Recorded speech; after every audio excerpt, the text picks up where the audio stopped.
Bonsoir. Bonsoir. Je réponds au nom de la sœur Neftali. Pasteur, j'ai une question pertinente sur le point où vous avez parlé du plaisir. Je donne personnellement mon exemple. Isaac exemple, Isaac réalité quoi. Ah, maman, c'est toi maintenant qui nous attire. Vas-y ma sœur. Je me retrouve avec un homme. Je trouve que la personnalité ça va, on s'aime, le courant passe bien. Mais arrivé dans le mariage, comme vous nous avez dit, vous avez donné un exemple de... Vous connaissez deux hommes qui sont dans le mariage avec leur femme, mais qui disent qu'ils ne sentent rien de leur femme. C'est-à-dire sur le plan sexuel, ils ne sont pas satisfaits. Je me demande, j'arrive dans le mariage, je me retrouve avec un homme comme ça. Je dois seulement prier le Seigneur sur le plan sexuel ou je ne sais pas, je dois trouver des conseillers.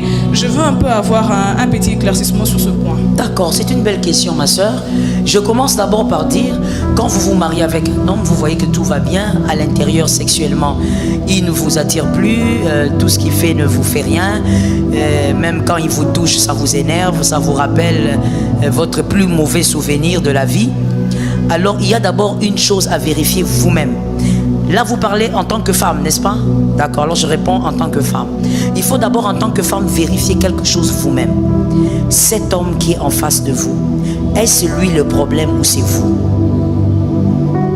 Parce que vous pouvez vous-même être le problème d'une insatisfaction sexuelle dans le mariage. Comment? De plusieurs manières, mais je donne seulement deux. Première, c'est que vous avez eu des expériences et vous ne vous retrouvez plus. Vous avez eu à vivre avec des hommes qui vous ont fait des choses extraordinaires.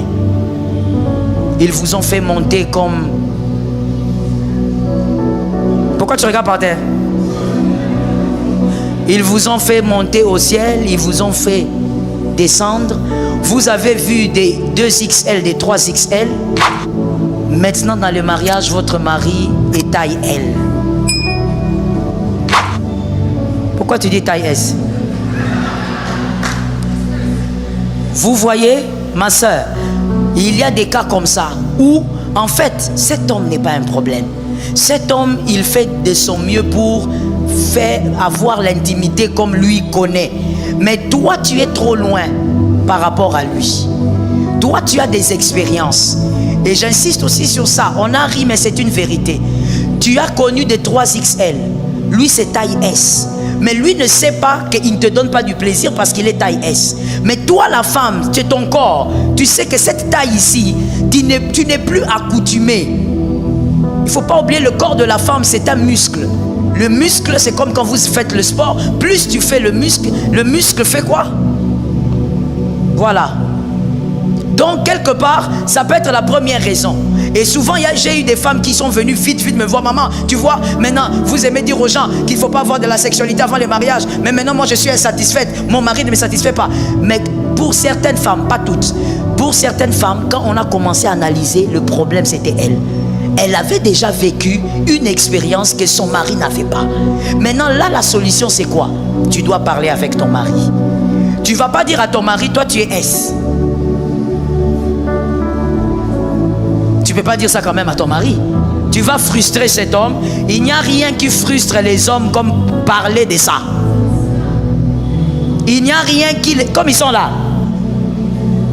Ils font semblant. Il n'y a rien qui les dérange comme tu dis à un homme que toi, tu es taille S. Ça va frustrer ton mari. Il va peut-être faire semblant, mais il n'oubliera pas. Ça va endommager votre couple. Comment tu dois parler? Tu dois seulement dire maintenant à ton mari, comme c'est une affaire d'expérience, on peut pallier ça. Même si le corps de l'homme ne suit pas, on peut pallier à ça. Tu vas maintenant dire à ton mari, écoute chérie, moi j'aime que tu me touches comme ça. Moi j'aime quand tu fais ça. Moi j'aime... Il faut parler. Et je veux aussi vous le dire. Voilà pourquoi je dis que la question de la sœur était une bonne question. Je veux vous dire une vérité sur 100%. Et là je vous parle en tant que pasteur qui reçoit des couples d'ici et d'ailleurs. Sur 100 couples, il n'y a pas 10% qui causent sexualité. Si c'est beaucoup, c'est 3% qui causes comme ça, sexualité, mari et femme. Il dit, bon, chérie, comment c'était la fois passée? Non, c'était pas bien. Ah, tu n'avais pas réussi. Ah, j'ai pas réussi. Comment? Explique-moi. La plupart des couples là que vous admirez, des fois là, même que vous acclamez, quand vous allez dedans, ils parlent de tout. Ça. Ils ont des frustrations qui cachent. La femme a des frustrations. L'homme, des fois, aussi a des frustrations. Mais on ne parle pas de ça. Parce que c'est un sujet qu'on ne nous a pas habitués en tant qu'Africains de parler de ça. Quand on ne t'a pas habitué quand tu es enfant, ce n'est pas en te mariant que tu vas t'habituer. Donc quand la femme commence à dire à son mari, par exemple, chérie, hier vraiment ce n'était pas bien. Hier vraiment je n'ai rien senti. Tu crois que moi je suis Jacques? Voilà l'impudicité. Voilà.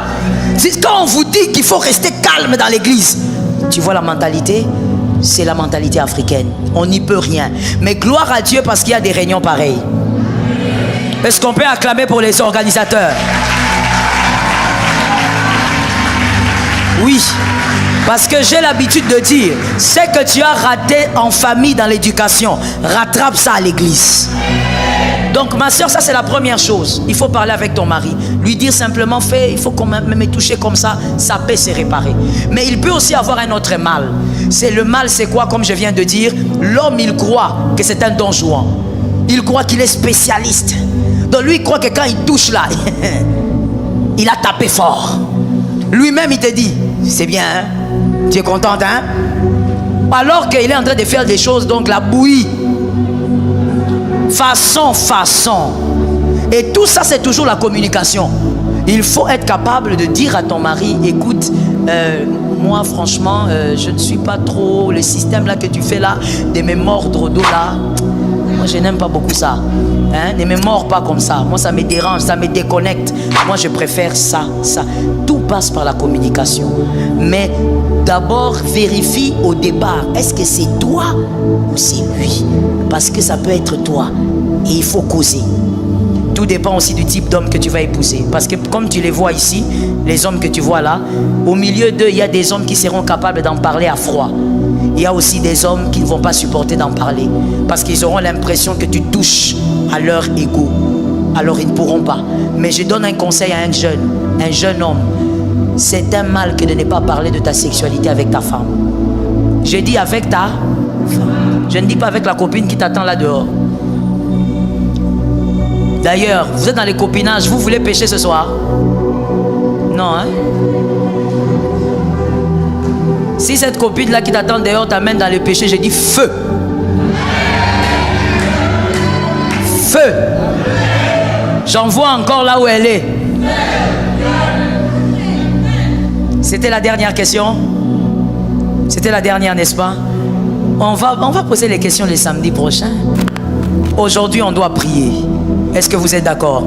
Tenons-nous debout, s'il vous plaît, on va prier.